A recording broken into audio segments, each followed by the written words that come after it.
Yeah, so I'm a level 3 youth support worker, but it's a combined role, so I also do outdoor instructing. So I spend most of my time with one young person at a time, and it's one to one. We're doing things like canoeing, kayaking, or sometimes arts and crafts, or cooking on a fire.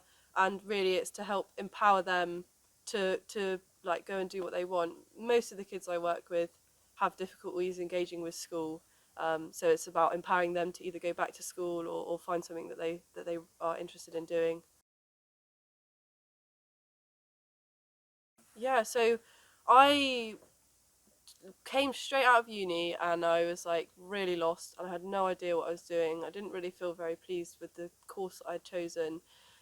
So I was just like trying to figure out what I wanted to do, and I remembered this woman who I'd been in touch with whilst I was at uni called Kathy, who is an ambassador for CMN, and she said, "Oh well, there's this training that you could do," and I was just like I felt a bit hopeless because I couldn't afford it, and there was no way that I could actually do it, and I was also struggling with a little bit of homelessness at the time as well, and she put me onto this CMN stuff, and they supported me to they like gave me resources to help find housing, and they also supported me to fund my training. So yeah, it was just like it was kind of a just happened, but it was a beautiful thing that I found CMN. So at first, I was on a program called Skills Your Way with a guy called Will, who basically was just a really supportive person at the time. He was helping me understand all of the processes that I was going through, like universal credit, and helped me find resources for finding housing and stuff. I also did some employability like courses with a guy called Joe, who just helped me build my confidence in applying for jobs and realizing how much value I had to give and stuff like that. Like I just didn't really feel very confident at the time, and through like Will and Joe both helped me feel a little bit more confident in working where I was working, and like finding more opportunities. I didn't realize how much CMM would be able to offer me until I got onto it, and I realized afterwards like that CMN helped me with so many different things. I didn't expect it at all, but I was kind of hoping to just at first I was just hoping to get through my training, and then I got offered this employability skills stuff, and I also got offered the support from Will, which was like he was just like almost a shoulder to cry on. He was just there whenever I needed him.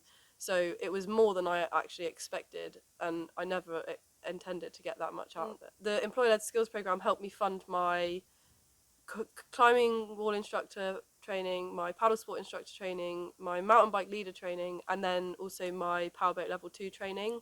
And these were like huge achievements in my life. I had never really gone deeper in water than my shoulders ever without having a panic attack. And I never believed I would ever be able to do anything like that. So it was a complete leap of faith, totally out of my comfort zone. And it changed me completely. Like I feel so much more empowered now. I feel like after I did it, I felt totally unstoppable. So that was a huge achievement for me, and it's also led me to be able to help like vulnerable young people and adults in Cornwall, and also I can take it wherever I want. But in particular, like right now, I'm helping loads of young people one to one, which is just like the best thing I could ask for. I think there's two sides to this. The first side of like building confidence and stuff, I would say to young people that they never know how much they're capable of. I never knew that I would ever go in water deeper than my shoulders. I absolutely had no idea that was a possibility in my life. I never knew that I would work here. You know, like that was just, it wasn't even on the horizon. You just never know what's around the corner. And it's not until you kind of step out of that comfort zone and feel slightly uncomfortable, but lean into it, that's when you start to make, like that's when growth happens, and that's when you see progress. So I'd say just trust your gut and lean into that discomfort a little bit.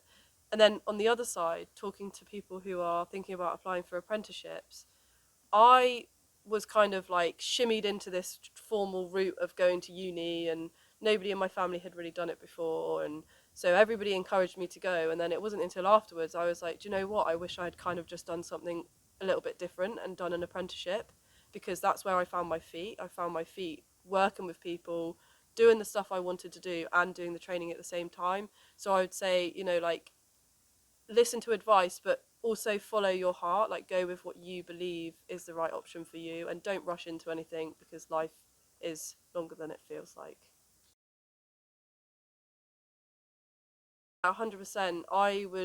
I'm really passionate about practical work and like grassroots work, but I'm also super passionate about academia and research, and I would love to take what I've learned on the ground and take it into policy and do a bit more research on how we can better support vulnerable young people to build confidence and feel more empowered, and also like defeat barriers like poverty, race, gender issues, like all of those things that are holding young people back. That's where I want to go, and like I feel like I couldn't do it now.